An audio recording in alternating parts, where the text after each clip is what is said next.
What's up, guys? Welcome into Packers Total Access. My name is Clayton. You can check us out on packernet.com. Find me on Twitter at Packers_access. Joined alongside Emilio in Tennessee. He is the draft board guru.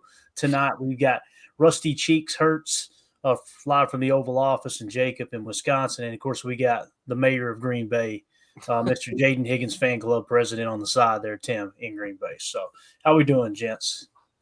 Doing great. Tired. Ready to go. Beautiful day down here, Jacob. 50 degrees, sweating. Dude, it was like 40 in my neck of the woods. I think probably for you too, Tim. Yeah, it was a bit windy in Green Bay today, though. Just a bit. Just a bit breezy. Yeah. We're supposed to hit 60 in a couple of days. I'm excited about it. Gonna get out there in the short shorts, run around a little bit. You know what I'm saying, Jacob? Let those cheeks air out, right? Sit your butt outside.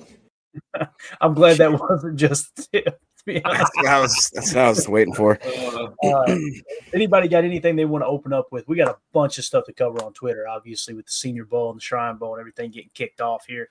Anything at all on the agenda here that you guys want to hit on? Walter Nolan on the radar. Yes, sir. We're definitely going to get to that. You guys know I perked up when I seen that. You know, Jay Cole in the chat. We met with Walter Nolan, and he dominated practice. Let's pick him first. I cannot disagree with that, Emilio. I know we've got him on the board fairly high, too, a lot higher than most people do. We got him in the 16 spot, right? Yeah, he's our boy for sure. I mean, he's on the screen when you first pull up the board. That dude's impressive. Yeah, him and Kenneth Grant, man, they're fighting for the spot. Definitely. Jacob, you got anything you want to hit on before we get into this stuff? I mean, you guys let me know if it's already coming up in the show, but there was a comment by Chris N, and just why not start things off with a little controversy? You know, I feel like I never like to do that with you guys. I know that, but Chris N says, I'm sad because rehiring Bisaccia is a clear signal Matt LaFleur is not ready to make a Super Bowl winning move yet. And he reiterates it by saying that they were the 32nd ranked special teams this year. Thoughts? That's tough. I mean, I guess it's Rich isn't always on special teams. I mean, wasn't Rich also his in-game assistant coach, right? Assistant coach, but kind of helps him with those in-game decisions. You know, like down and distance going and stuff like that. So right. Maybe it's that that mentor kind of piece that he just he likes by his side. But what if we were to go out and get who was the Vikings old defensive coordinator? Always used the 8-gap mug, and the Cowboys let him go. Mike Zimmer. What if we brought him in? What if we retired? Huh? I think he retired. Did you guys hear that? I was going to say, what if we brought him in as like an advisor role? Like, would that kind of be something for Matt? That's where I was kind of leaning. But I think he just coaches 20-year-olds now, if I'm not mistaken. I knew somebody was going to go there. I knew it. I was keeping my mouth shut. But Mike Zimmer is back in the hunt. Let's just put it that way. I got you. My bad. Never mind. Well, then let's just let him go out there and do what Jacob does every night. Perfect comeback. Oh, boy. So, Tim, you got anything to add to the Rich Bisaccia? Yeah, leave my boy Rich alone. Shut the hell up. I'm over it. That's why I asked him what his take was. My take is Rich Bisaccia is not the reason that we lost to the Eagles. Say it again. We had the second best field goal percentage in the entire league. We had arguably the best punter, definitely a top 3 punter in the league. The new kickoff rules obviously is going to kind of tarnish your return ability a little bit. And I think we gave up one return touchdown all year long, albeit it happened, was it against Chicago, I believe, right? Yeah. And again, I don't watch that play and go, what's Bisaccia doing there? The guys, first of all, the dude that was closest to the ball carrier got literally held for 3 seconds, no flag. Rich Bisaccia to me isn't a problem. I long forever for a special teams that didn't lose you the game, and we finally got it. And now we're ready to run his ass out of town. So I just say on board with it. You know what I mean? I remember those days like they were yesterday when punts were getting blocked for touchdowns, and you would go, please get a good snap here. All that's been fixed, right? So, How many playoffs did we lose in the Oh my God! Because of special teams, right? Just And again, when Braden Arvison was horrible, it was Rich Bisaccia's fault. Brandon McManus is great. Rich Bisaccia has nothing to do with it. I just don't understand that mindset. That's just me. And that's why I'd rather not talk about these topics, because all it turns into is it's just disagreement. We can just agree to disagree, and that's it, really. Because again, could it be better? Absolutely. Every aspect of the Green Bay Packers could be better, though. Where would you put it on the list of importance for the Packers? That's the better question. For me, it's not even on the radar, Right. And I know old Cuzzy puts his special teams rankings out every year, and everybody just does backflips over it. I got you. But when I turn on the tape, I don't look up and go, boy, this special teams is bad. I just don't do it. John Mixon has been a little bit of a liability. I ain't going to lie there, fumbling the ball. And then last year, remember taking it out of the end zone. We were like, what is he doing here, right? If Rich is giving him the freedom to do that in those situations, that is on Rich, coach him harder. But it sounds to me, this is my take on the exit interviews. I think the reason Keyshawn made that comment of being cornerback one and he doesn't want to return anymore, I think he got his ass reamed out. That's what I think happened for fumbling that kickoff. And again, you can look at it and go, well, it was a helmet-to-helmet hit, this and that. It doesn't change the fact that Keyshawn ran full sprint into a crowd of guys and got popped. Like, you got to protect the football. On the opening kickoff. Yeah, dude. Oh. So, again, I don't think that's on Bisaccia. That's just me, though. Fred McFarley says, I'm just here so I don't get fined. Packers Kingdom, Deion Walker was getting whoop, and he blow the O-line up and get off blocks. I want Walter Nolan first round. I stamp it, and Goot meet with him. There you go. All right, we got the whole rundown there. J. Cole in the chat. We met with Walter Nolan. He dominated practice. Already hit on that one, didn't we? So sorry about that. All right, let's get into it, boys. Let's cover all the news. This one kind of I thought it took the highlights by storm a little bit, or the headlines, I should say, as Packers GM Brian Gutekunst was talking to the Raiders personnel right off the bat here once again at the Senior Bowl. So this is multiple times they've been seen together. It said at Third Down Thursday, #the draft starts in Mobile. So you see Goody out there talking to the Raiders front office peeps early in the process, right?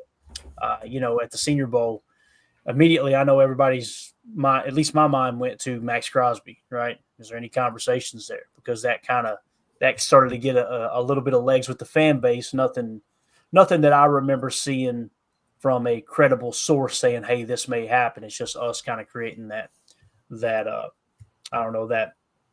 steam behind the story. So what do you guys think, man? Do you think there's anything to this, or is it just a couple GMs talking, couple execs talking here, man? What do you guys think? I mean, I think that where there's a little bit of smoke, we should look for a little bit of fire. And Goody has shown that a lot of times he is somewhat, I wouldn't say that he leaves breadcrumbs, but he does seem like sometimes when you look back at it, you're like, okay, now that makes a little bit of sense as to what he was doing there, how he was attacking it. That all being said, it could just be comparing scouting notes. I would like to, if I want to be a hopeful, cross my fingers type fan, I hope they're talking about Crosby. I hope they're going through every single option and what it would mean, and if there's any way of making it a better deal and what it would mean for the team. I hope that they're diving over every sort of possibility there is. Now, that being said, I don't know if that's realistic. They could be talking about reruns of freaking the Friday Night Lights. You know what I mean? Who knows? I just am excited because I do think that we've heard from Goody in the offseason, and it didn't sound like coach speak, that he wants to make moves to make this a championship team. And I believe that one of those moves is signing a few more prominent offseason talent. So I can cross my fingers and be hopeful. You think he's leaning over saying, hey, y'all looking for a corner? Oh, there you go, Tim. Because I thought of Hard Knocks when the Giants GM was talking, and he was like, what do you want for him? What are we going to do for that sort of trade talk that they talk about there? But my other thought was I was listening to Move the Sticks, and DJ was talking about with the Raiders and, Brady coming in, they are probably going to be looking O-line and then have Brady look at some talent in the middle of the rounds and go from there. But it's building from the inside out. They're probably asking Goody, hey, what'd you guys do to get yourself squared away? How'd you guys, approach it? They could be talking some sort of deep connection, maybe not just that, hey, what's up sort of thing. Yeah, I think he leaned over and said, "Man, I just burned through 3 lung darts. You ain't got a tic tac." So, knowing Goody. So, as J. Cole says, Goody, quote, "What do you want for Crosby?" We'll see, man. We'll see. It's going to be coming up here real soon. I think that the trade rumors will start to get heated up once the Senior Bowl and the East-West Shrine Bowl is done. I really feel like that time there before the Combine is when that starts to ramp up. If you're telling me we could trade Jair Alexander for Max Crosby, but we obviously would have to give up some draft capital as well, I'd be on board with that for the right price. He gets him a fresh start in Vegas. Crosby gets to come over here, line him up opposite Rashawn Gary, go get Walter Nolan, and call it a damn offseason. You know what I mean? So, don't forget about my boy Jaden Higgins now. I got you. Hey, Jaden Higgins, man. It's going to be exciting to see. I can't wait to watch these games, man. Yeah, I'm looking forward to it. Yeah, the watch party Saturday is going to be awesome. Make sure you guys call in Slick to work if you're working on Saturday afternoon, or if you ain't got nothing else going on, drop in here. We're going to be doing a little live watch party for the Senior Bowl. It's going to be a lot of fun. Isn't that 2 p.m. Central Time, correct? 2 p.m. Was it 2 p.m. set? 2 p.m. Eastern. I think it was 2 p.m. Eastern. Okay.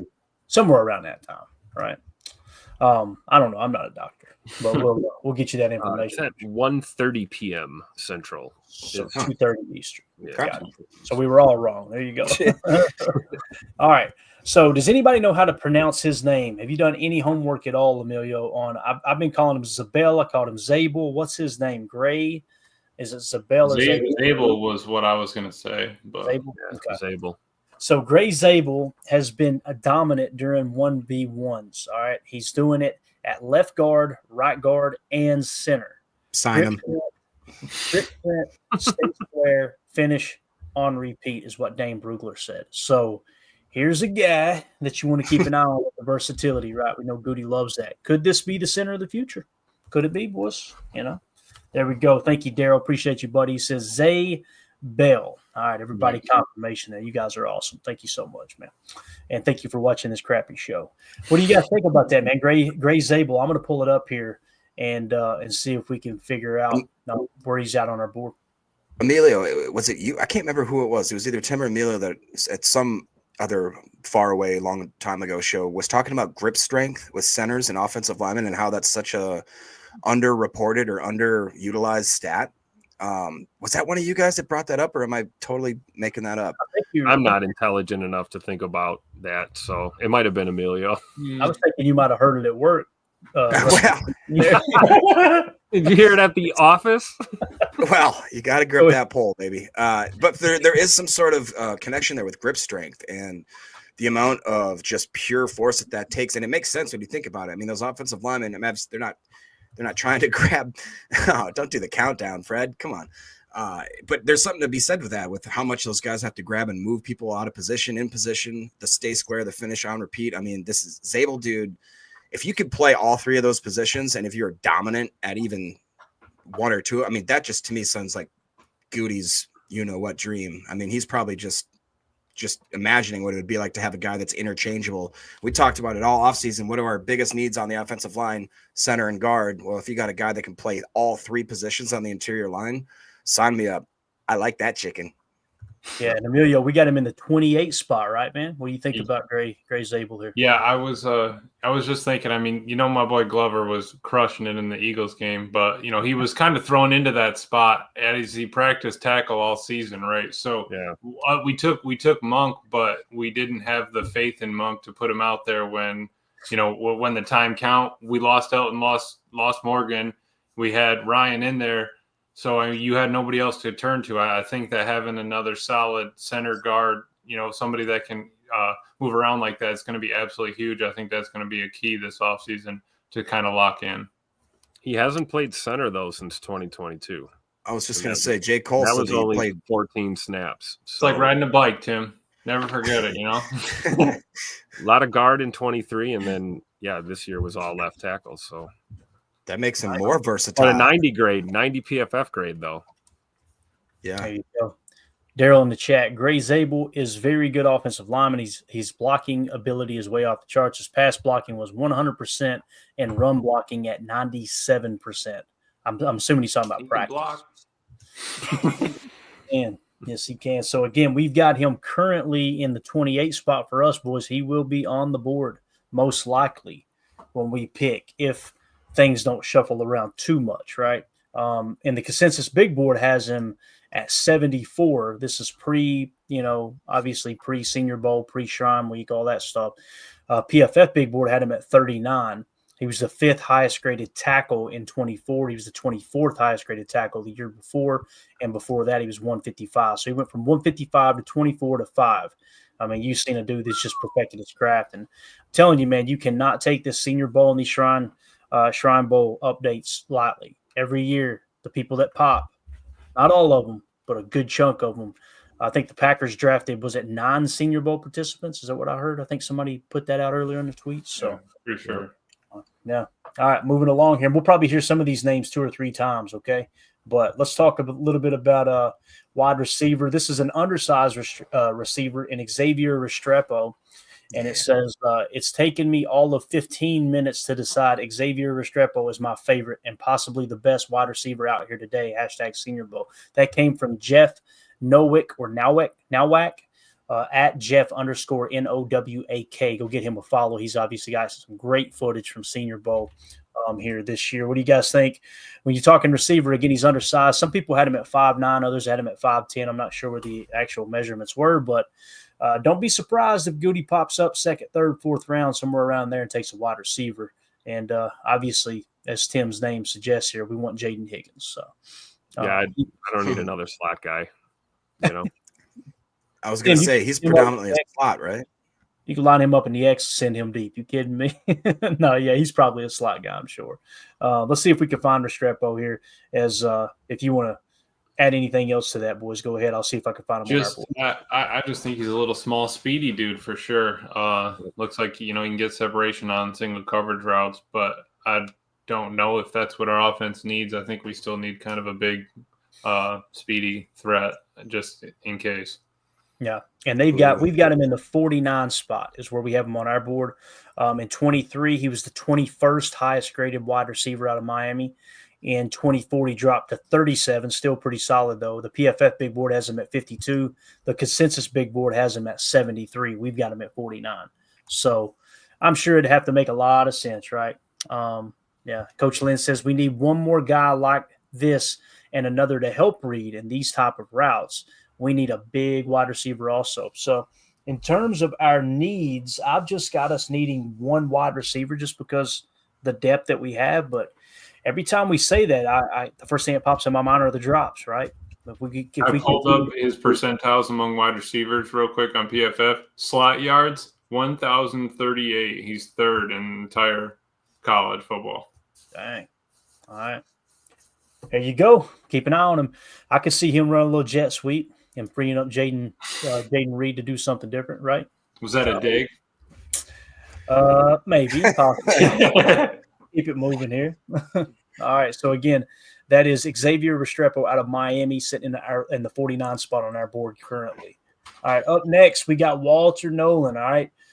Brandon Carwile posted this video some time ago, said, I'm infatuated with Ole Miss defensive lineman Walter Nolan. Exceptional hand usage, explosive upfield bursts, impressive range vision, and functional play strength. Nolan would be an immediate contributor to Green Bay's defensive front, as you can see here, playing a little 2-eye there, it looks like, right? And working back across the formation. Great lateral quickness there.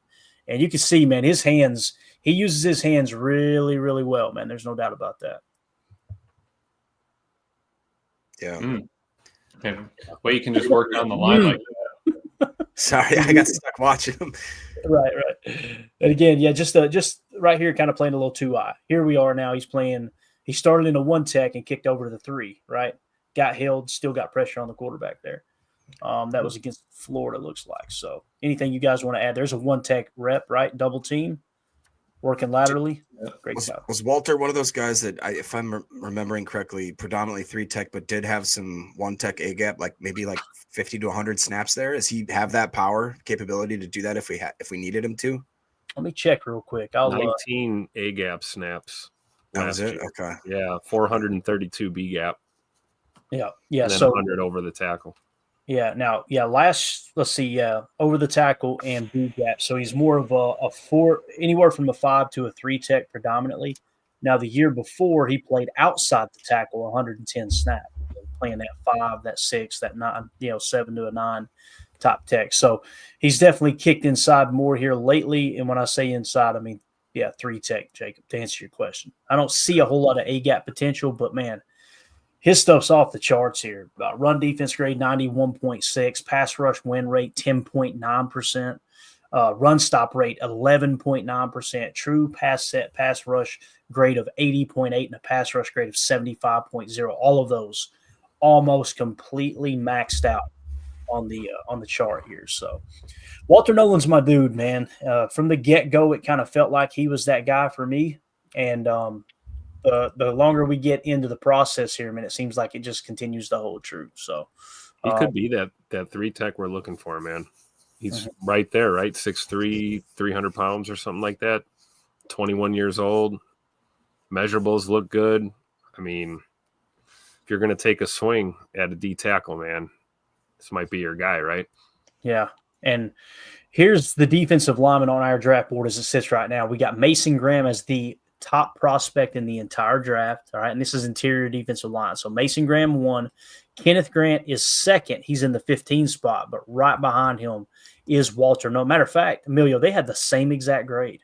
Yeah, so that's what I was saying earlier. They're fighting for that spot there. That's a battle. I mean, that's a good battle too. That's a tough pick. I mean, between those two, right now, I don't know who I'm taking. Yeah, and both of them, we got the cheese emoji next to, meaning the Packers are interested in both Kenneth Grant and Walter Nolan. Boys, I think we nailed it going into the offseason, man. It's obvious Goody, they're looking for a 3 tech, man. They see it too. The writing's on the wall for Kenny. He's getting older, and obviously I think we would all agree he's kind of underproduced. And if Devontae Wyatt just absolutely emerges this year, then re-sign him too. You got a rookie on a small deal. You cut bait with Kenny, free up that cap, and you move forward with Wyatt and whoever you draft here. It would be awesome to get one of these guys for sure. So, yeah, again, those defensive tackles, though, Mason Graham 1, Kenneth Grant 2, Walter Nolan 3, and then right behind Walter Nolan, significantly lower, the next one will be Tyleik Williams. So he'll drop down a tier or 2 for sure. So anything else on Walter Nolan y'all want to hit on there, boys? It's a dog. Explosive, can get to, doesn't quit on plays, everything that you want to see. I want to kind of go back and watch Kenny's tape and let's just see what we were looking at there and come back and just kind of compare. But exciting. Here's another wide receiver that was mentioned today is Trevor Sikkema. Go give him a follow at Tampa Bay Trey on X. Beautiful catch from TCU football. Wide receiver Jack. How do you say his name, guys? I've been corrected 3 different times on different ways. It was Beck, wasn't it? Beck, yeah, Jack Beck. I said Beck, and then I think somebody said it's actually something else. I can't remember what it was, beige or anyway. Besh, maybe. I don't know. Maybe Besh. Yeah, I can't remember. Like I said, every time I get corrected by one, someone else comes in and corrects it in the opposite direction. So it is what it is. Anyway, Jack, Jackie boy here. Says to climb the ladder and come down with this one. Obviously, a nice grab here in the Senior Bowl. And again, these highlights aren't everything, but it's nice to just see these guys out there in pads running around. You know what I mean? It's a nice hands catch right here across the middle. Somewhat of a contested catch. Kind of a bad ball. Got good, strong hands to go up and get that one, too. Yeah, for sure. Like I said, there's a couple coming out of TCU. Jackie boy here is one, and then we've got Williams, Savion Williams, another one to keep an eye on. But yeah, you love to see this, right? I mean, this is what this is all about, right? Getting these looks. It would have been nice to see him get hit in rhythm here and see if he could have turned up on field. But what it's showing you is his ability to adjust and make a play on the ball. So definitely someone to keep an eye on. Yeah. Exactly. Willing to go climb that ladder mid route. He's not worried about, if he is going to get hit, whatever, finish the play. And he got separation on that slot cross there. Yeah. Definitely. We've seen that a time or 12, right?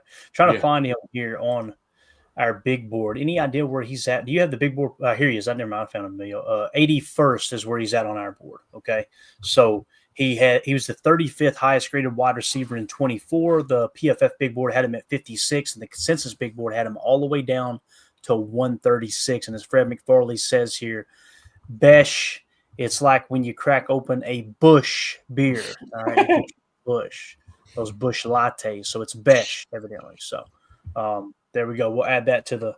I'm sure we'll screw it up between now and then, and it'll be okay, right? So, all right. Anything else you guys want to add to Besh? You notice wide receivers are starting to kind of pop a little bit, right? They're getting a lot of notice here at the Senior Bowl this week. Yep. All right, let's move along.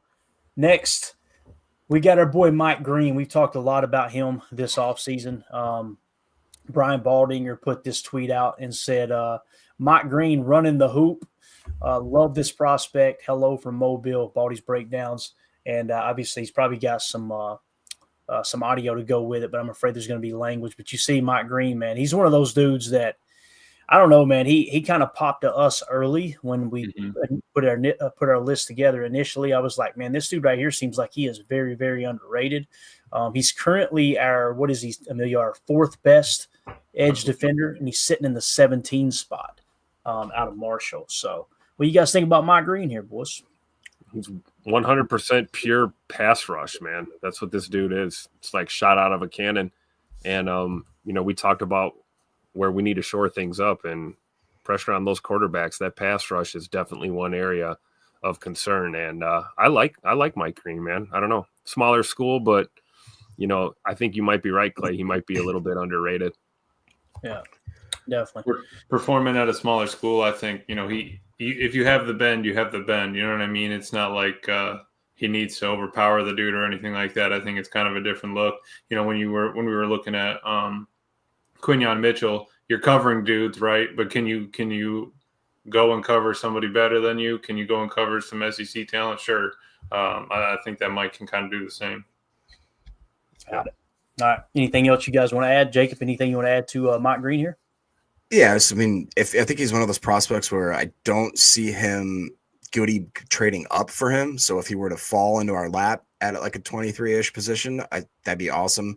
But kind of to Emilio's point, a lot of it I think is going to be dictated on what he performs like with this skill level and competition finally around him. So if he shines during this game, then he's going to catapult himself, I think, quite a bit higher than he would have been.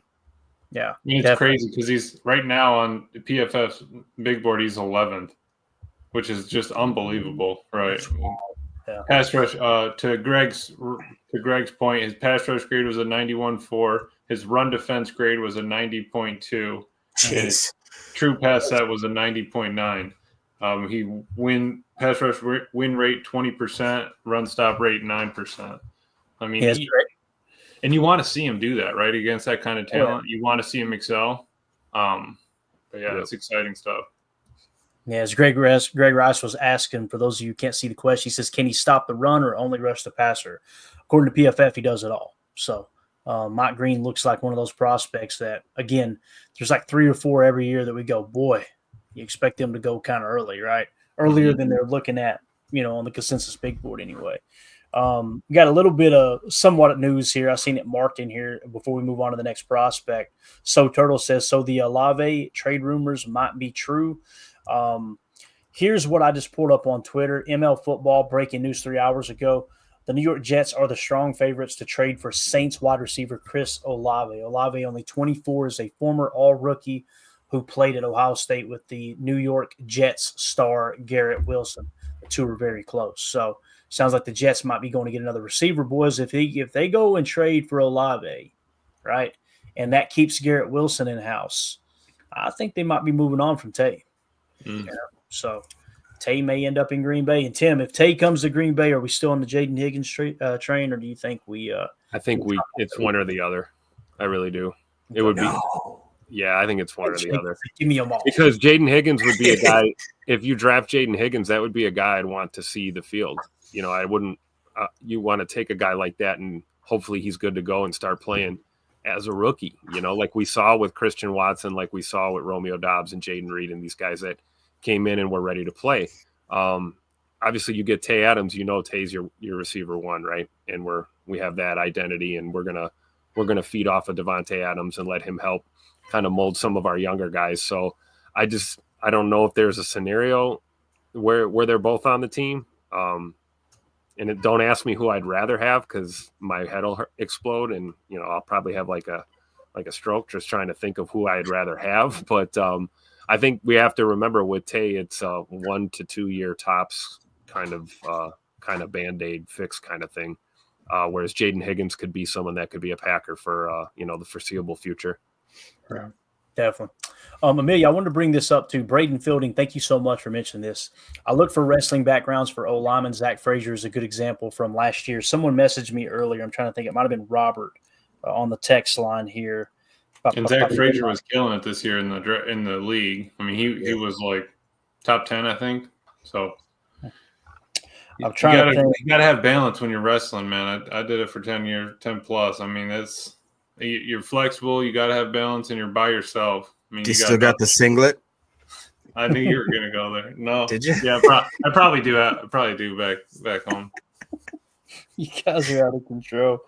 Someone mentioned. I apologize. It might have been in one of the Patreon chats, or it's not in the favorite draft pick one. But we need to come up with something, Emilio, where when we hear a wrestling background, maybe we put the little wrestler emoji, the flexing emoji. You know what I mean? So, I'm being serious. We got to have that on the board because it's so true. It matters. It really does. That's what Joe says. He goes, you know what they say? If you can't beat him, take him to Suplex City. Right. Yeah. It happens at the Oval Office all the time, don't Yes, it? It does. Yes, it does. That's terrible. Fighting for those ones over there, right? So again, thank you for bringing that up, Braden. Make a note, Amelia. I'm serious about that. If we see anything in wrestling background for these offensive linemen, we'll put the little power lifting emoji there. All right. John B says, what do you think of Tay Felton from Maryland? Some say he compares to Dobbs. Some say he's Dobbs. I don't say that, but some people say that. People say it, a lot of people. I actually saw a comparison of that, and he did. He was one of those guys that had a kind of an up and down PFF grade, if I'm not mistaken. But when you watch him on tape, you're like, dang, that dude looks better than what he's being graded at. And I only watched some, highlights, just trying to get guys just a little bit of film on him. But I thought he looked pretty good, man. Pretty smooth. I don't know. He's on my list. He's over 6 feet tall. He's definitely on my list. I don't know what I did wrong, Emilio, but I just clicked on Tay Felton and he turned gray. Oh, you did that. Oh, no, he disappeared. Yeah. What happened? Oh, that was my fault. Yeah, hold on. Oh, no. These guys are real time updating the board. Did you just move Felton up a spot? Is that what you did? No, we lost Felton. Johnny B. Johnny B's our head scout. Move him. There we go. I fixed. Duval. All right, you got it fixed. All right, Tay Felton. Here's the PFF grades. In 2022, he was the 662nd graded wide receiver. Then he jumped to 548. Then he jumped all the way to 89 this last year. Big jump, right?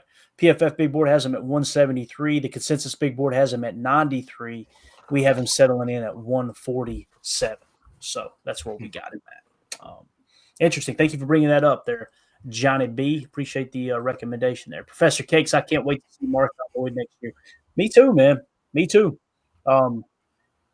Listen, it was very, I don't want to say disappointing. It sucked for him to obviously only get a handful of snaps, if any, right? Was it week 1 that he got hurt? Am I thinking right, guys? He came back from the injury. I don't think he ever started a game. I don't think. I could be wrong. No, he played early in the season. Yeah. And he missed a lot of preseason too. Yeah, he was hurt from the moment he got to Green Bay, basically. I didn't even think he saw a game, but okay, dang. I know this: if he gets on the field, boys, if he beats out Emmanuel Wilson and Chris Brooks to get playing time, then we got a damn dog. Because Emmanuel Wilson played great this year, man. Mm-hmm.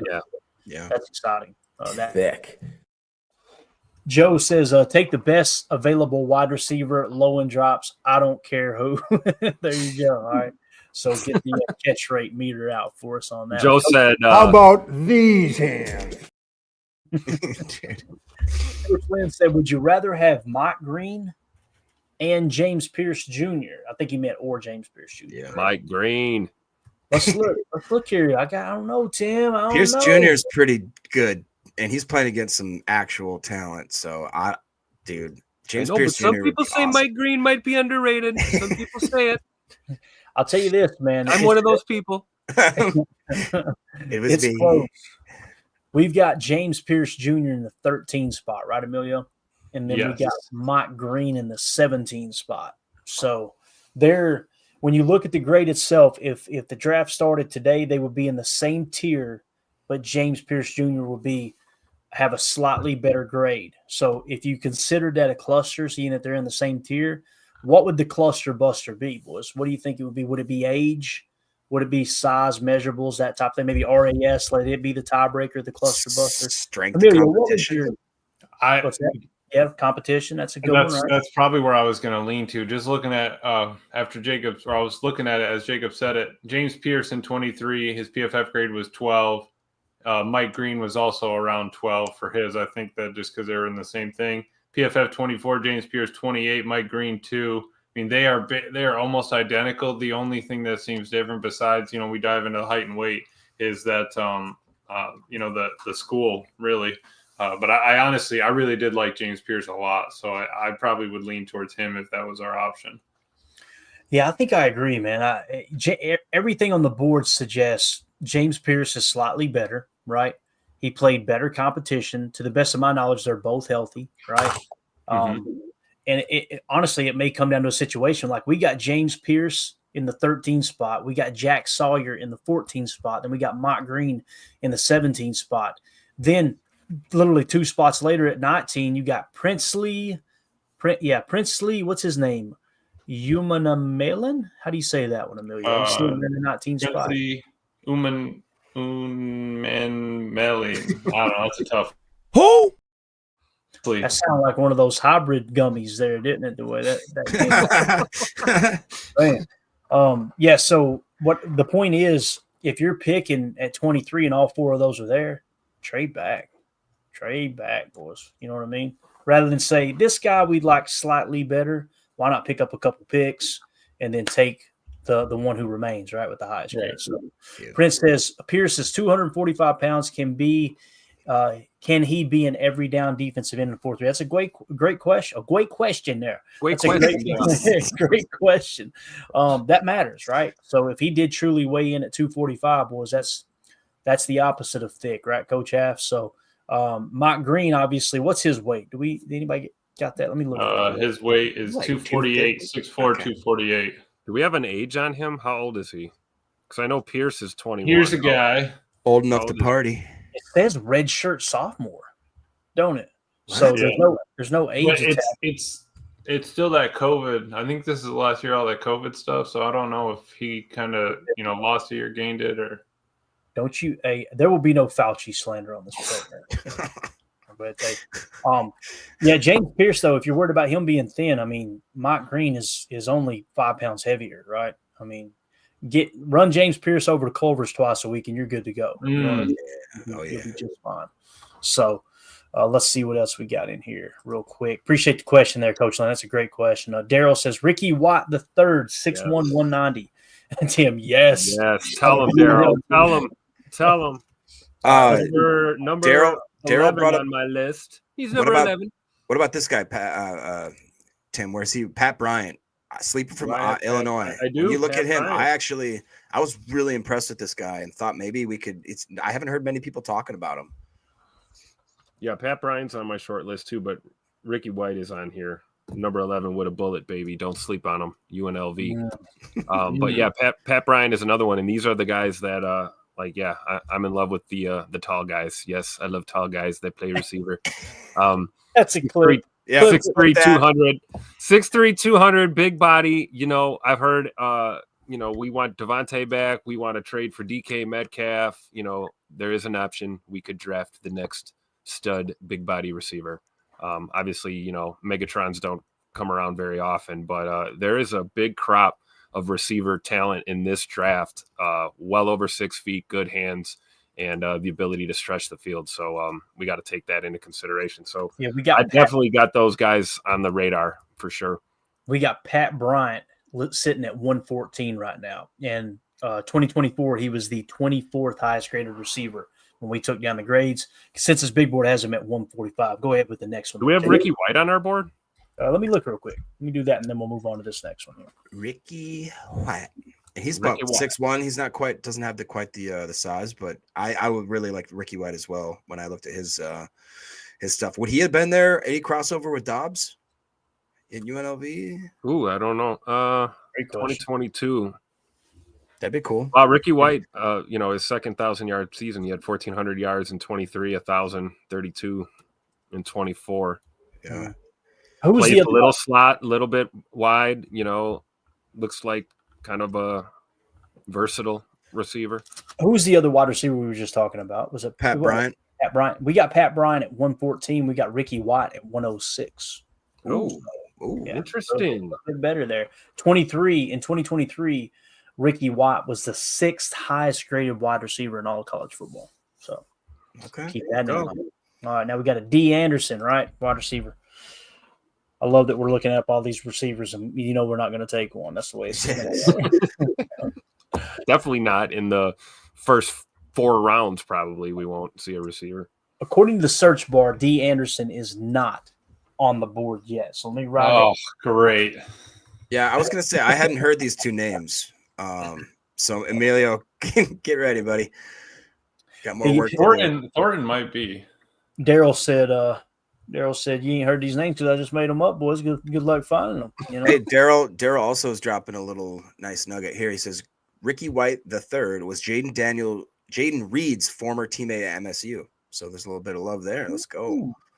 Okay. So I actually just need to find D because Thornton is on the board. He's 371, right? Rambo 09 says, "Put these big bastards on the board." Exactly. All right. Let's move on to the actual matter of fact, that's going to do it for hour 1. For those of you listening on the pod, we will see you on the other side for hour 2. We appreciate y'all more than you know for listening to this sucky show. All right. Welcome in hour 2. Don't mean to rhyme. I do it all the time. Jacob's out of here. The Oval Office called. He's got to go over there. He's got one more dance tonight, and then he's done. He just pieced out. What the heck? That's the way it works, man. He got his wide receiver talk in, and he's out, man. That's how he rolls, So this news here, we'll get to some more. Should have hit the bye, guys. We'll get to some more prospects here in a second. I just want to hit this as it came in on the Twitter timeline. Anthony Campanelli getting looked at here in Jacksonville. Matt Schneidman tweeted, the Jaguars announced they interviewed Packers linebacker coach and defensive run game coordinator Anthony Campanelli for their defensive coordinator opening. So if you guys have heard if there's a decision that's been made on that, put it in the chat, okay? I imagine they're still somewhat early in the process, but I didn't even think about this, guys. The run defense got a lot better, and typically when we think run defense, I'm guilty of it. At least maybe you guys aren't. I think defensive front, the defensive line, right? Linebackers obviously play a huge role in that. Anthony Campanelli was the defensive run game coordinator. We give Jeff Hafley all the credit for fixing the run game. What if it's Campanelli that's just an absolute stud? Stopping the run. You know what I'm saying? You never know what's going to happen until that coach leaves. I mean, we're going to see what happens to the Lions, but if we don't want him to go. We were so excited that we were able to bring in that guy with that kind of talent and that kind of background to be able to coach them. I wouldn't want to lose him right now. Let's get another year under the belt. Obviously, I want him to succeed, but the defense really started gelling there towards the end. And like you said, you can't always give it to Hafley. It's definitely a team effort there. Mm-hmm. Yeah, for sure. I mean, I would just tell him, like, hey man, you can coach with Tupac LaFleur, you can stay here. You got Suge Hafley in there, or you can end up with Mr. Duval down there, Duval. Campanelli, I bet Campanelli told his wife, he said, listen, I promise I'm not going to work for that knucklehead. I'm just going to try to get some more money in Green Bay. Let me go down here and interview. I'll be right back. I promise. Yeah, and then he walks into the office and they're like, okay, what do you want? How much do you want? Right. We'll make it happen. Because Exactly. I agree. I think we made strides in the run defense with Coach Campion out there for sure. Yeah, definitely. All right, let's move it along here. Again, just wanted to hit on that real quick. Keep an eye on that. Everybody say a quick prayer tonight and make sure that Coach Camp stays in Green Bay. I think he done a hell of a job with the linebackers. Edgerrin Cooper, man, Yep. Here we go. Coach Lynn Quay started playing much better, plus the emergence of Edgerrin Cooper, getting the most out of McDuffie. Again, man, you got to tip your cap to Coach Camp. I'm sure that's what the Jaguars are seeing in him, right? Yep. All right, let's move on to another prospect here, gang. Boom. And yeah, this one's interesting. Armand Mimbo, I think is how you pronounce his name. I'll try to keep that pause for a second. Yeah. Said, might be my favorite offensive lineman in this year's draft. Great footwork, is so versatile. Watching some of his highlights earlier, and we got several tape we can hit on here if you guys want to. But Ryan Roberts was the one who put the original tweet out. And he said there's a lot of Isaiah Wynn in Missouri right tackle Armand Mimbo, number 79. Odd body type for an offensive tackle, but there's some in the NFL who look like him to stick outside. If not, he's a starting guard on the next level. So he's got some versatility as well. So Mimbo, as we look on our board, Amelia, I looked earlier, and he is really high if I remember correctly. Yes. We got him in the 12 spot, right? Yeah, and on that same move the sticks, DJ was talking. He is the most technically sound tackle in this draft. He was saying that he just has that kind of skill to him, that sort of that sort of approach, technique, all that. And he said someone's going to get a good player out of that guy. So I'd need to dive into some of the tape of him still. But from what I've seen, the dude's a machine out there. Let me see some of those one-on-one reps with Mike Green or James Pierce. That's kind of what we're looking at. You know what I mean? Here he is, right tackle, number 79. Let's watch him do work. Look at this. The feet. They jump out at you. Yeah, I love that. Even though he's pass blocking, like once he got a hold of that edge rusher there, was that Florida State? Mm-hmm. Once he grabbed a hold of the edge rusher, he just pancakes him. Like, yeah, let me just go forward some touch. Watch how technically sound, meaning look how low he stays the entire time. Look versus 52. Watch 52 stand up and get blown back, and then watch Mimbo stay low, keep his base under him, feet wide, and he just pushes the dude onto the ground. I mean, that's a complete. You see the tale of two cities right there. Oh, no doubt. And what he's talking about here is if you look at 52 playing left tackle, see how high he is. He's really, really tall, getting pushed back. Up. Yeah, you can't stand up right away. I mean, 79, you can barely see the number. Dude's kind of hunched over, leaning forward. Yeah, great rep there. Let's go to the next one. Here he is again at at right tackle, number 79. Getting outside, look at him fighting through, walking him right around. Another pancake look like, right? Just great footwork, great recovery here, right? Because the guy tries to use a little bit of a bull and then a rip, right? A little bull, rip, bull, rip. Good hand fighting on that, though. Yes, sir. Got good hands, too. Good hands and good feet. What's his feet? Tim, he was saying, I don't even need to hold like in the NFL. Let me just pancake this guy for you real quick. Back to backs. Yeah, with just a right arm right to the sternum, too. Look at that. Boom. Just lifted him. Yeah, that's impressive. Let's move on to the next one. Yeah, that was one hand on the chest, and he pushed the dude over. That's I like to see that. Clay, you're right about the feet, though. The feet and the hips. He's like shifty. Real shifty. Look at how low he is. He's literally lower than the center. Man. Yeah. He's lower than the center right now. It's looked like AT&T raising the bars right here. Here's the other thing. This looks like a zone setup here. All right, we're going to go slow motion. Let's go half speed. I think this is a zone run. Watch everybody get out. Look how far he gets out. Look at him on 4. Just engulfs him. Right? Extend. Yep. Great job. So, yeah, looking good there in the run game as well. Here he is again on another pass set. Great recovery there, right? That kick step, too. Watch his kick step, right? Kick step's not over egregious, right? Just kind of, all right, let him take yourself out. His feet are so much faster. Even watching 74, like the dude right next to him, 74, like Mimbo chops his feet 3-4 times before 74 makes his next step. I mean, it is. Yeah. The dude has quick feet. What do we always talk about? That makes a good lineman.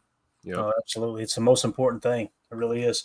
The thing I'm interested in checking out with Mimbo is look for the 10-yard split in the 40-yard dash when we get to the combine. I think that's really going to pop for him.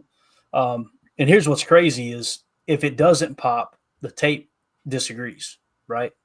But if it does pop, he's going to pop up, no pun intended, on a lot more radars, right? So with different teams, he's sitting in the 12 spot right now. People are going, how the hell would we have a shot at getting him at 23? The consensus big board had him at 36. PFF big board had him at 20. So I think it's going to be tough for him to last that long to us at 23. Mm-hmm. But if he does, this feels like another Jordan Morgan pick here, boys. Yeah. I can see Woody doing it. I wouldn't be surprised one bit. Again, do we have him higher than Kelvin Banks on our board? Where do we have on our board? Kelvin Banks, we've gotten the 7 spot. So he is, Okay. yeah, he's the best tackle in the draft according to our board. Okay. Mimbo is listed as an interior offensive lineman, but we definitely got to put a V next to him, Emilio. Versatility, right? Oh, I can put him at offensive tackle. I mean, Do you The think CFF's got him listed as a let me tackle. pull him up. Yeah, I was going to say, let me pull him up on PFF because it could have just been when he came across in the data. That's how they had him labeled. I got you. And again, go give Ryan Roberts a follow as Emilio's looking that up at Rise in Draft on X. Okay, at Rise, the letter N Draft. He's the one who posted these videos on Twitter. Appreciate him taking the time to do that. He says compact frame, natural power, smooth mover. So yeah, that's a dude that keep your eye on Mimbo if he drops for sure. So anything They on have that? him as a tackle, so I'll change him in here. Yeah, let's Which put him means at he tackle. gets the green too. Yeah, that's true. That's very true. Now we'll be lit up green. So, all right, moving along here to the next one. We got to watch this video because it will get a copyright. It was put together by the University of Tennessee. I just tweeted out, Emilio, you wasn't here for the morning show. We did a mock draft. You probably caught a little bit of it. You hopped in afterwards when we went off the air. That's right. We did a mock draft using Daniel Jeremiah's mock, right? And James Pierce fell all the way to 32 where Kansas City took him. That is wild. Yeah, that would be hard to see. I mean, the dude was a freak. He really was. And like they run pretty sure they run a 4.25. So he's got to set the edge. He's got to hold contain. He's got to rush the passer. Everything we're kind of asking our D line to do, this, he's kind of done there. Yeah. So I just said Daniel Jeremiah has James Pierce Jr. fallen all the way to the 32nd pick in this year's draft. If he is there when the Packers pick at 23, it's going to be hard to pass up on him. So that was a really, really cool experiment we did earlier there. And walking through that mock draft, we got another one ready that we can do that's through the 33rd team. So probably won't have time to do it tonight, but we may do that again tomorrow, Tim. I really enjoyed that. I don't know if you did, man, but I thought that was awesome just to kind of see who's available when we pick based off of someone else's mock draft. Yeah, it was really cool to do. It's like a walkthrough with Daniel Jeremiah's board, and it kind of gives you a different perspective because you kind of vacillate between trying to like ignore all that data and ignore all that opinion and try and form your own. But then, you have to look at some of the trusted sources to really get into, the alternative angles, because there were some picks on Daniel Jeremiah's board that I think we totally lined up with. And then there were some that kind of threw us for a loop and caught us by surprise. And that's why doing those draft exercises are so cool. So I think, adding, the perspective of the 33rd team will be just as interesting for sure. Yeah, no doubt. So another player that's kind of popped up here too, that's been available when we do the mock drafts, and he was definitely available when Daniel Jeremiah did his mock draft, is Jack Sawyer, obviously edge defender out of Ohio State, team captain, all that stuff. Seems like people either love him or they hate him. There's nothing in between, right? And most of the people that hate him, they're Michigan fans. But I had asked here, Packer fans, how would you feel about taking Jack Sawyer with the 23rd pick? As James Foster on X at No Flags Film said, this is the best 3-game stretch of Jack Sawyer's career as a pass rusher. He's hit a completely different gear in the playoffs. So I'm not going to play the video because I don't want to, steal his work. Obviously, he's got things highlighted and things like that on the video. But the fact that he played his best football, according to James Foster here, when it meant the most, I don't know about you guys, but that matters to me. That's a dude that raises his game when the season's on the line. That's a dude you want rushing the quarterback on third down. Now, I asked that question. There may be some vulgarity in here, so I apologize. Let's see what the chat said or what Twitter responded when I asked, would you take him at 23? Our boy, the kid 88 said, do it, right? Eric Pinnaker says, I like it. Brunelli Sports says, hard no. Nate says, yes, yes, yes. He said, I don't think they would. I wish they would have drafted DeJean and Ladd too, but that didn't happen. Cooper has been a great addition to linebacker, though. Landon Jundal on Twitter says, if the Packers take him, he will be another LVN. If they pass on him, he'll be the next TJ Watt, just how it goes. So there you go. I feel that. And then Marcus says, only if one of the current edge players leaves. Until then, I stay with cornerback plus defensive tackle round 1 and 2. Emanan, I guess how you say it, said need testing numbers, but I'd be fine with most any pass rushing help. Lovesland says, I personally think he's slow and benefited from a D that had a ton of good talent. That could be the case. Could be the case. The real Junkie McGee, not the fake Junkie McGee, the real Junkie McGee, said he's all in on it. Ruz says, yeah, sure, just as long as he's not a whiny little B word, like when he lost to Michigan. There's one of those Michigan ones. I'm going to give it a like there, okay? Aiden Hutchinson 2.0, Mike Hebring says, Packer super fan. All right, so he's saying, hey, it might be the next Aiden Hutchinson here. Flex says, I would be good with it as long as we get to draft Isaiah Bond with the second pick we have. And he's laughing about it. So obviously you got an Isaiah Bond fan in there. Under Review says, love it, top-end talent that brings it every play. And that's the thing that stood out to me about Jack Sawyer. His entire college career was high-motor player, right? Seems like a Packer guy. So, yeah. And then Trey must be a Michigan fan. He said, hell nah. Custon says, can he play cornerback? Oh, boy, here's another Michigan fan. Holy cow. He's overrated, please. No. Also, FOSU. So there you go. I'm going to give it a like anyway. It was vulgar. Okay, I appreciate his enthusiasm. It's there. going to be 23, though. I'm just going to, DiCaprio factor. He's going to be 23, you said? 23, yeah. Hey, Devontae White was 24, right? That's right. So Goody might have changed his top. Damn, you never know, right? Hey. I don't know. I'm not a doctor. All right. Up next, Kenneth Grant, Emilio. Kenneth Grant. We talked about him. Is he the second best defensive lineman on our board? Here's the guy. Right. Yeah. When we say defensive lineman, lineman, Walter Nolan fighting. There you go. Yeah. Yeah, you're right. They're tied, right? So tied for second. When we say defensive line guys, we're talking interior defensive linemen. When we say edge, that will be your defensive ends, right? So when we say defensive linemen, they may be able to play edge, but we see them more as a 3-tech than anything, right? And if we do get one, which I haven't seen any, Emilio, I don't know about you, if we get one that's a true 1-tech, just a traditional nose tackle, we'll try to mention that. But last year, people were trying to put Tavondre Sweat in that true nose position, right? And boy, oh boy, he came out and played his ass off in the 3-tech, the 1-tech, all over the defensive line on the interior. So you got to kind of be careful with that coming out of college. But anyway, Andy on Twitter, his handle is @CUAndy with 2 Y's, said Michigan defensive tackle Kenneth Grant is perhaps the biggest, strongest player in the 2025 draft. Big body lineman with a ton of tools. His size is able to eat up blocks, draws a lot of double teams, disrupt run lanes, plays with good – what was it he said here? I lost it now. Plays with good gap integrity. Grant is getting big first-round looks, so it looks like Grant's probably going to end up in the first round. You see him on this rep right here. I would almost guarantee it, dude. That dude is a freak. Yeah, there he is playing nose, and watch him bounce out on that TT. That's crazy athleticism. You see what I'm talking about? Watch, he's playing 0-tech, and watch him. Wow. Yep. That is nuts. Yeah, he crossed 2 gaps in like one motion. It's crazy. Yeah. And again, you could tell the design there was for him to contain on the outside, right? And boy, yeah, that's right. I mean, if he doesn't get there, then there's a running lane for the quarterback here. You can see it. Definitely. He really dusted that guard too. That was crazy. Yeah. Definitely.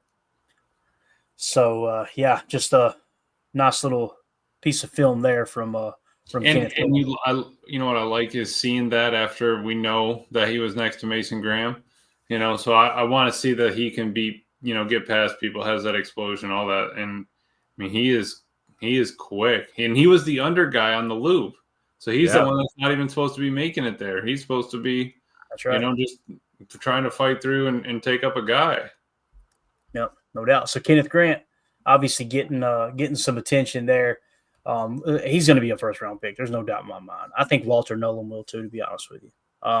I think that when you get past Walter Nolan, I think there's a chance that the Tyleik Williams makes it to the second round, right?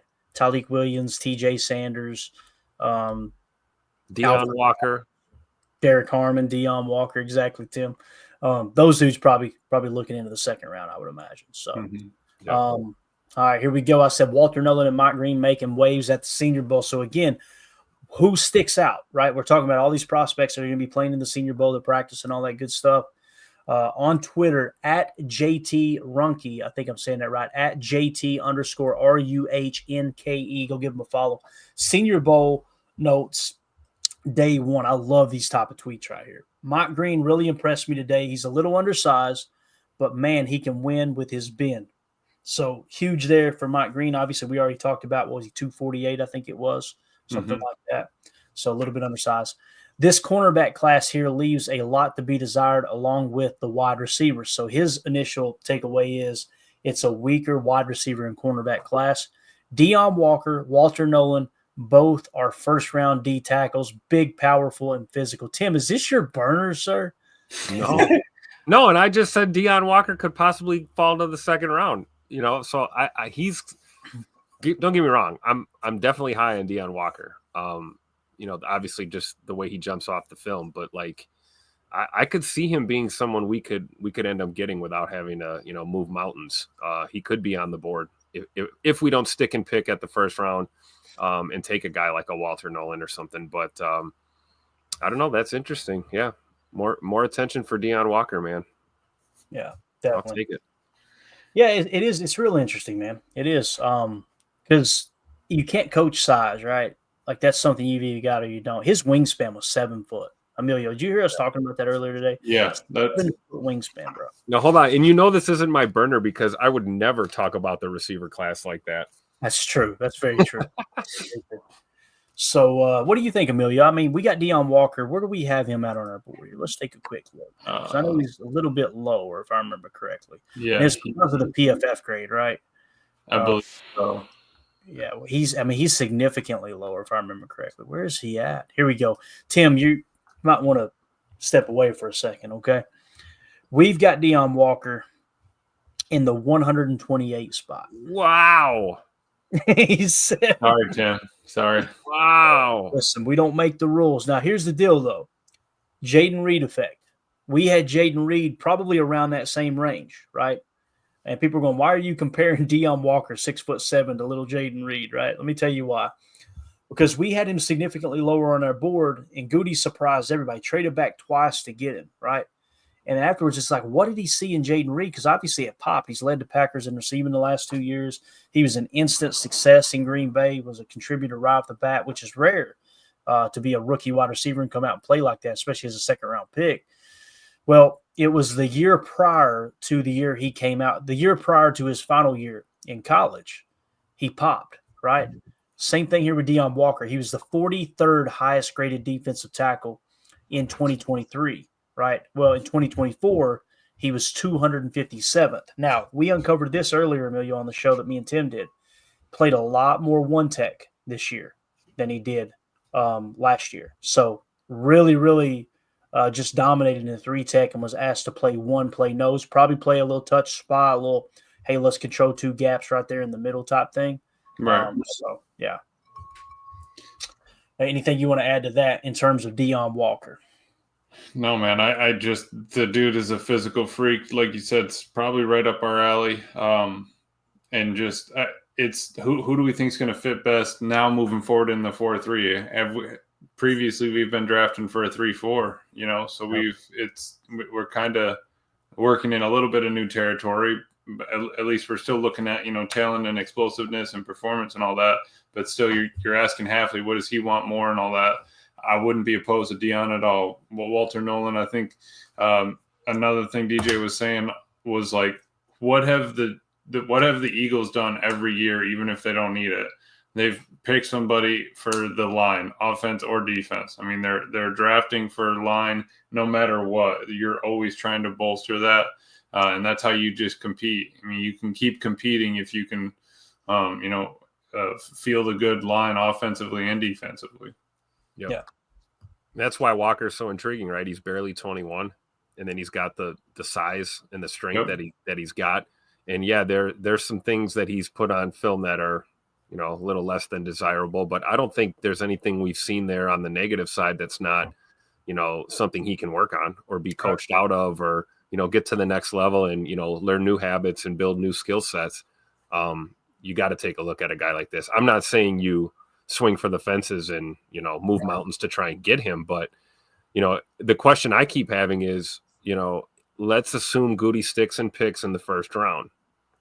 Let's leave the names and the ratings out of it. What position group is he going to go with that first pick? And I think if it's defensive tackle, it's probably going to be a Walter Nolan type of guy if we're going to pick at that position group in the first round. Otherwise, I'm content with a Deion Walker possibly falling to us in the second or even third round. We talked about CJ West, and we talked about that Cam Horsley from Boston College. We talked about some of these, you know, Alfred Collins, Derek Harmon. There's some other guys that, you know, we can still, you know, get our hands on in this draft at that position group. I'm just wondering what your thoughts are. Where do you think he would go D-line in the first round, or do you think it'd be like edge or O-line? You talking about Goody? Yeah, like if he stayed and picked for sure and didn't trade down or trade up. I think if you got one of these top tier guys, if his board lines up with ours, and it probably won't, but let's say it did, and you had a James Pierce Jr. fall to you, someone like that, yeah, I think he's going with that. And then, like you said, come back in the second round and draft a Deion Walker. Hey, you feel pretty damn good about that, right? Again, though, we gotta think about why did we get beat against Philly. You know, there's multiple reasons, obviously, but which, by the way, can we just take a second to appreciate the fact the Packers stayed in that game the way they did, considering how Washington ended up just getting boat raced? Like, are we allowed to talk about that or no? Yeah. No, we're probably not allowed to. So I don't even know why. But that's the truth, Clayton. It really is. I mean, when I didn't even know what the score was. I was changing the brakes, and by the time I pulled it up, I saw 55, and I was just astonished the fact that, one, they kind of let it happen. I mean, you just don't want to see the quit. It's the end of your season. You saw how much emotion was on our sideline. You saw it with TJ Slayton. You saw it with Jaden Reed. Everybody was trying to get everybody. You know, you turn it on for those kind of games, and not having it is that's tough to see. Really is, man. Caleb Daniels here with us. Oh, where I was going with that, I'm sorry. We'll get to the super chat, but why did we get beat? I felt like it was more about the offensive interior trenches, right? So let's say, as JT says here in this tweet, player of the day was Gray Zabel, right? Let's say he falls right in our lap. That would really help the aspect of our offense, that and getting Jordan Morgan back, right? That would really help our offense, and why we got beat by the Philadelphia Eagles. It probably puts you a little bit closer to beating this year's Eagles team. Now, next year, they may be even better, right? And ironically, Daniel Jeremiah has them taking another defensive tackle in the first round, which makes all the sense in the world. They just continue to just build the depth on that defensive line. It's huge. So, that's the way I kind of see it, Tim, is like the only problem I have with, let's say, an edge falls to us, we take them, then we go Deion Walker second round. Now we're looking at the third or fourth round to try to get somebody to help fix that offensive line, right? So it's right. You know, but again, you've got to take the best player available, right? Mm-hmm. And if that could be at 23, James Pierce could be sitting there, Walter Nolan could be sitting there, hell, Kenneth Grant could be sitting there, and Goody looks up and Gray Zabel is the best on the board. He may go there, right? Yeah. So you just never know.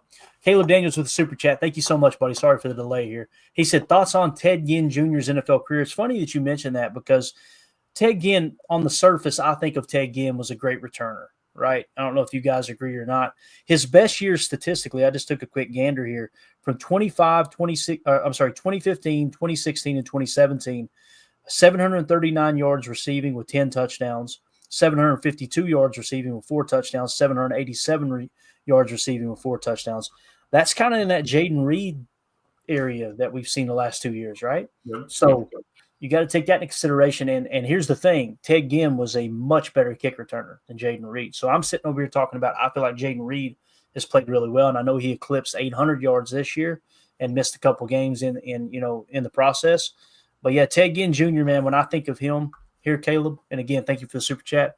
I think of a great kick returner and someone who contributes on offense too. That's the first thing that comes to mind. You guys got anything you want to add to the Ted Ginn Jr. talk there? It's kind of a random question. I like those random questions though, because it takes me back a few years, Yeah, for sure. I mean, just pulling up his numbers, 2015 was probably his best year for sure. And he had a long career too. You know, I'm not going to hold it against him that he played 6 games for the Bears before he retired. We won't hold that against him at all. But no, those Carolina seasons, he was probably his best ball. But yeah, definitely a good return man. And you know, in a receiver standpoint, he's kind of like, you know, he wasn't jumping off the board with touchdowns every year. But man, was he reliable at times. And he was always the guy you'd see on the highlight reel making the clutch catch when you needed that first down or when you needed that late score in a game. But yeah, Ted Ginn Jr., man, he was fun to watch in his prime for sure. Yeah.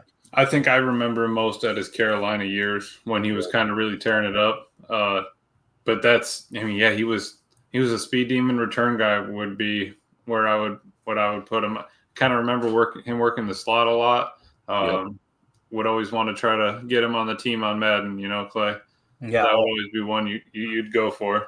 Oh yeah, you know what it is, man. Dagger all day. Catch him in cover one man, put it on the outside shoulder, and let him run the freaking moon. Right? We'll see you. We'll see you down there in a minute. We'll catch up in a second. Yeah. Go ahead and take it in for 6. So, thank you for the super chat, Caleb. Appreciate it. Since he brought up a wide receiver from the past there, in this tweet, JT says Tez Johnson, Xavier Restrepo, and Ty. Is it Ty or Tay? Do you think there? Probably. I think it's Ty. T-A-I. I think it's Ty. Ty Felton had some really consistent days today. We'll look to see them build on it throughout the week. The player of the day, of course, was Gray Zabel, which we talked about. So Gray Zabel kind of still in the show right now, boys. I'm excited about it. We'll see how far he makes it. All right, let's move along to the next tweet here. As long as it don't reset, we should be good. All right. Here we go. We got Wyatt Malum is another offensive lineman here that has been sticking out a little bit. I said showing a little dog in him here. You see he gets into a little bit of a scuffle. I don't know about you boys, but I like this on the offensive line. I want West Virginia. Yeah, I got him on the short list. Yep. So it's nice to see the piss is hot with that one. I like it. Seriously. Gets in a little fight there. What's that, Emilio? I said seriously, I like to see that. I mean, the dude's got a little bit of dog in him, a little bit of bite. Yeah. Because all these kids are fighting for their NFL lives right now, right? They're all fighting to get exposure. They're all trying to get, their draft stock through the roof. Some are willing to fight more than others, apparently. So I like that. Yeah, I'm trying to find him here on the big board too without searching Emilio. He is 18th. He's right below Mike Green. Ooh, is he really? So yeah, Wyatt Malum, offensive tackle. We got him marked as a left tackle from West Virginia. He's in the 18 spot, right? Like you said, right below Mike Green. PFF grades in 2022, he was the 77th highest graded tackle. Then he jumped to 23rd in 2023. And then this year he jumped all the way to 2. Tim, this dude has gotten significantly better every year. He was the 2nd highest graded tackle in all of college football last year. Yep. PFF Big Board has him at 35. Consensus Big Board has him at 42. We got him at 18. If he's sitting there at 32, boys, look out. 91.1 PFF grade. He's a pure tackle, though. He's right. 100% tackle, basically a left tackle. Correct? Yeah. Like I said, he got the piss is hot here. I like it, man. Like you see the other dude kind of working a little bit overtime. Oh, you want to shove me? All right, let me hit you. Okay, we're not giving up on this rep. That's one of those where when you split, all the guys on your team are hype, screaming at us, let's go. It's game time sort of thing. Yeah. It looks like me and Lincoln fighting over the last hot dog. You know what I mean? We ain't playing around. You tried to give him the straight arm, and Lincoln knew how to beat that. He went around the outside. This damn German Shepherd, boys, he packs a punch. It is hilarious.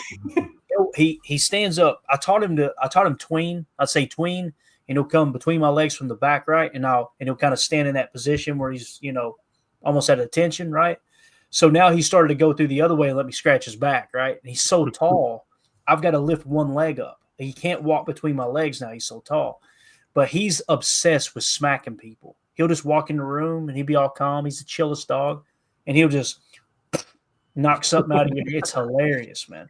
So, yeah, He's a good pup, but boy, I had to show him real quick who's the alpha in the house. And there was a couple of times as I was showing him who's the alpha, I was thinking, God, I hope he don't buck on me. I don't know if I can handle this stuff. Yeah. So luckily we got him bluffed right now. Next, Walter Nolan again. Again, some of these are going to be mentioned multiple times because there was just so many reports coming out.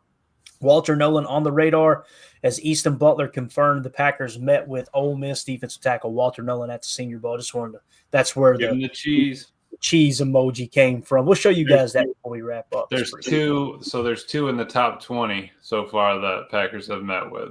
And what are their positions, Amelia? That would be Kenneth Grant D line, Walter Nolan D line. Telling you, man, we nailed the needs.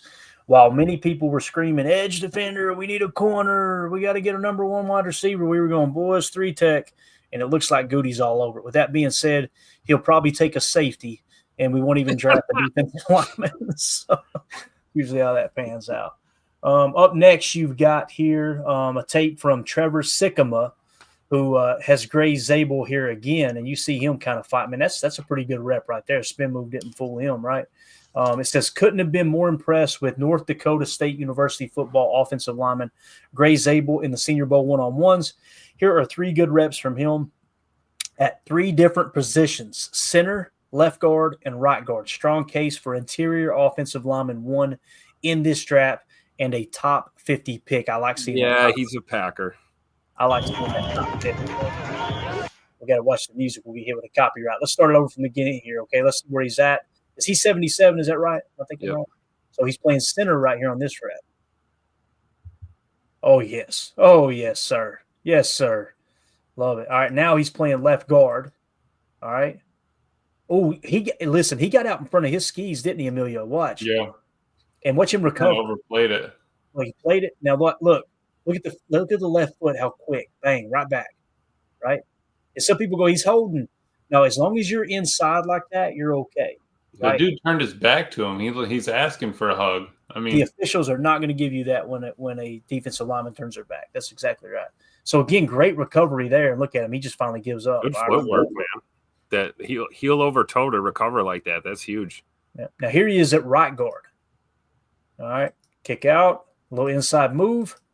Oh yes, look at him recover. Let's go. Stayed low too. Did you see him? Kept that lean, right? 2 really good. I want to see who's at Virginia. Who it is? Yeah, one of them was Virginia Tech, a D line. Let me see here. This guy right here. Yeah, trying to see the numbers at 96 maybe, or 76. Kind of looks like a 76. Virginia Tech. Anise Peebles went, and so it's probably him. All right, so there's that one. Let's go back. Who is this guy right here? What's that helmet there? Kind of hard to tell. That looks like, man, I can't tell. Who? Perfect drop. Let's see who this guy was here. What do we have here? It's kind of a silver helmet, right? that looks like a Central Michigan, I think, Okay. or Oregon, maybe. I was thinking Fire up Oregon. college football, Emilio. Let's go. Get on it. What if that's Tyleek there? Is Tyleek? It could be Jameer Caldwell if it's Oregon. Oh, and I think actually that other one was a Toledo helmet, Clay. Okay. And I think that's Darius Alexander. that one. Yep, that looks like Toledo. You're right. That looks like Toledo. Yep, and it looks like a long name, Alexander. Yeah, okay. So we got Darius Alexander, Peebles, and who was the last one? Jameer Caldwell, if it was Oregon. Or it could be Jordan Birch. Or it could be Derek Harmon. No, I'm not sorry. Not Derek Harmon. He didn't go to the Senior Bowl. But I'm digging this tape, though. My God, man. That dude is his ability to recover, right? And that's from the quick feet. Like I said, he got a little out over skis, got right back under control with the quick feet. Yeah, this dude's he's still in the show. When they say top 50, I get excited because I'm seeing him like top 20. You know what I mean? Yep. The way he's performing. So we shall see. It's gonna be fun to see him see it all uncovered. Here we go. Gray Zabel one-on-ones from day one. Who is this big cat he's going up against here? This is from Billy M on Twitter. Billy M _91. Who does this look like right here, Emilio? Can we tell? Let me go half speed and see if we can figure out who this is. See what the helmet says here. You got a name there, don't we? Let's see here. There and all right. We'll do a little digging here with a gold All right. helmet. Tim, what do you think about this tape right here, man? Again, watch him recover, dude. All right, watch. He's gonna try to go inside here. Look, he's just holding his own. Quick feet. Look at the feet back outside on the spin. See, that's what I'm noticing a lot with Josh. him. Is it? Go ahead, Tim. I'm sorry. No, I was just going to say it's the lateral movement, you know, and then also just like the way he is able to recover if he does give up any ground. He's got great recovery. Like you see, some guys will trip themselves up when they try to go heel over toe to catch up, and he just opens the hips and does it so well. And again, you know, playing 3 different spots on the line effectively. I mean, you can't tell me Goody's not, you know, just chomping at the bit right now looking at this tape. Yeah, this is probably his best rep here. Look at this, Emilio. Guy tries to swim inside, right? Look at that. I think that's Peebles from Virginia Tech. Notice how he controls. You can tell the guy's trying to swat and swim. There's a swat and he's going to swim, but look how he controls his left arm where he can't swim. Look, right there. Yep. Right? And just pancakes him. So, yeah, took him completely out of it. I mean, it might have been a little tug on there, but, hey, we're fighting through it. Yeah, if that is Peebles, that's the real deal right there. Yeah, I liked him. I really do. I like his tape. But that first guy, Clay, I'm pretty sure it would be Joshua Farmer from Florida State. That makes sense. Yep, gold helmet. Looks like it starts with a net. Yeah, that's Farmer. So I mean, look, he gets drove back. His feet stop, right? And he slid there for a second, but he didn't give up on it. Once he realized he was sliding and had completely stopped, he regained it, you know, ran the feet again. And, I mean, he's got a good base, dude. And we're showing it in slow motion, right? Let's watch it in regular speed just to see how quick he recovers. It's remarkable. Watch this. This happens fast. Watch. Yep. Slides, catch. Yeah. Wow. Quick feet, man. Quick hands, too. Look at the hands. Bang, bang. Get them inside. Reset. Pancake. Cool. This is my favorite right here, man. Just, controlling that arm so you can't go with the swim move. The one thing I'm right here is trying to look at it's hard to tell, but just how he's snapping the ball when he's playing center. Because I'm assuming he's probably primarily a guard first, right? I would say so, yeah. Yeah. Mm-hmm. I will tell you this, though, man. Watch his feet. Watch him slide. Look at the feet right here. That's pretty, boys. That right foot dragging the toe. Yeah. Did you see him snap his arms, too? Like when he gets him locked out, right? Snap. Yes. Yep. Yeah. Then, yep. Lock it out. Finish. Love it, man. Yeah. Boys, here we go. And that's what you're looking for, right? Fundamentally sound type of play out of a possible prospect. No doubt, man. No doubt about it. All right. Up next, a little more Mike Green here, edge defender out of Marshall. Sean Syed, if I'm saying that correctly, at SYEDSCHEMES on Twitter. Go give him a follow. Really good tape here. Trying to get the mute button. I don't even see an option down here, boys. We might be in trouble. All right. So here he's just going through some drills here. Obviously, Mike Green. Woo-hoo-hoo. That burst, bang! Yeah, look at that! Look how he hits that tackling dummy. That guy didn't see it coming. Sign him. In. Let's look at the quickness. He's up top, right? Unless he turned wide all of a sudden. Pretty sure that's him up top. Let's see here, though. A little dip and rip. Dip and rip. Finish strong. Thick. Yes, he is. All right, here we go. Woo! He does have a gun, man. Because I was gonna say, compare in that last video, they were kind of neck and neck there for a minute, but that bend, I think he is just another level. Yeah, I agree, man. Yeah, he's gonna be a lot of fun to see his career unfold, man. I think he's got a lot of potential. All right, here we go again. Ooh, all right, just a little bull rush and disengage, right? Bang. Let's go. All right, there's a little Mike Green. Just get you guys a little visualization of some of these guys that we're talking about here, obviously. You guys remember we talked about Marcus Weir? Wasn't that a small school? Am I thinking right, guys? Yes. Yeah. Is that Jacksonville State or no? No, I think it's let me find him real fast. Montana State. Yes. Montana State. All right, cool.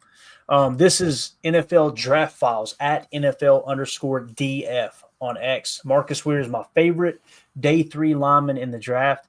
He's been awesome at the Shrine Bowl. His hand placement and smooth footwork stand out in 1-versus-1s. Let's watch it here. Oh, yeah, nice little rep there. Yeah, I see what he's saying with the hands, too. Center rep there, too, right off the bat. Was it? Yep, you're right. Look at that.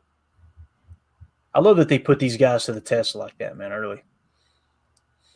Yep. So, Yeah, Marcus who's that? Weir. SMU. Let's see.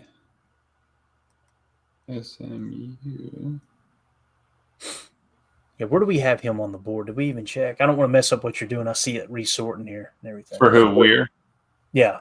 Oh, yeah, I'm sorry. No, we can redo that. It's all right. We had him at 180. Okay, 180. Got it. Right, he's actually right below Kobe Bryant, who's 179. All right, which is another guy that's starting to pick up some steam, name mentioned with the Packers. So this guy says he's a day 3. We got him at 180. That's right? We got him right there. PFF's got him at 270. Yeah, so we've got him significantly higher. That's pretty cool. We're starting to. PFF did have him at 256, so I'm glad they moved him down. Wow. That's interesting. I wonder why. They're still 4th overall guard, though, on their list. We'll take it. All right, I'm going to share the board real quick to give you guys and gals an idea of what we're talking about here with some of the stuff that we're adding in now. Again, when you see a green, that's a tier 1 position, right? Think 3 tech in this situation here with Mason Graham, who's the top prospect in the draft, according to our board. This red right here is showing you that year specifically he was injured. Okay, so Travis Hunter's down year, you got an explanation, right? He was injured that year. It makes sense. So, again, you see the greens. Now, you'll notice on some of these you get the cheese emoji. That means they met with the Packers. All right. Cheese curds make my stomach hurt all the time, but I do eat them, though. So I love that we're doing that. Emilio, we need to see if there's any offensive linemen. I'll do some research as well. Any offensive linemen that have a wrestling background. Like I said, we'll do that little powerlifting emoji or something. That way we know wrestling background. Because Zach Frazier last year, everybody talked about that. Man, he's a background wrestler. Had a great year to the best of my knowledge. So obviously that translates over on offensive line, especially on the interior. And seems like you get more wrestlers that play center. I wonder if that's that hand-eye coordination, being able to snap the ball and hand placement, that type of thing. You know what I mean? But Walter Nolan obviously got the cheese emoji early here. He climb on down the board, or crawl down the board, I should say. And I know we've got a few others.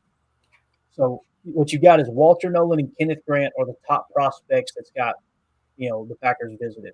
Next, you got C.J. West, another defensive lineman out of Indiana at the East-West Shrine Bowl. He's 105 on our board, or 104 on our board. The Packers met with him as well. You go on down the board, you've got Tyler Barron, edge defender from Miami. He met with the Packers as well. He's sitting in a 149 spot. And then the next one is Bryce Cable Due. The cable is due. Yep. Easy to remember, right? Offensive tackle out of Kansas. He met with the Packers. Then you got cornerback Corey Thornton from Louisville at the East-West Shrine game, met with the Packers as well. Kobe Bryant, there you go, cornerback out of Kansas at the East-West Shrine Bowl. But look at Marcus's grades, though. PFF 23, number 1. PFF 24, 4. His big board. And then college big board's the only thing bringing him down. The only thing bringing him down is where he's projected, right? And I guarantee you it's because he's a small school, right? Montana State. Yep. That's it. That's what they're doing. So he'll be significantly higher on ours. I'm excited about that. Thank you for pointing that out, Amelia. I would have brushed right by it. And then another one is Joe Huber, guard out of Wisconsin. He met with the Packers. I know a lot of Badger fans get excited about that. Nazir Stackhouse, defensive lineman out of Georgia at the East-West Shrine Bowl. He met with the Packers. He's sitting in a 237 spot. This is the opposite of what we just said with Weir.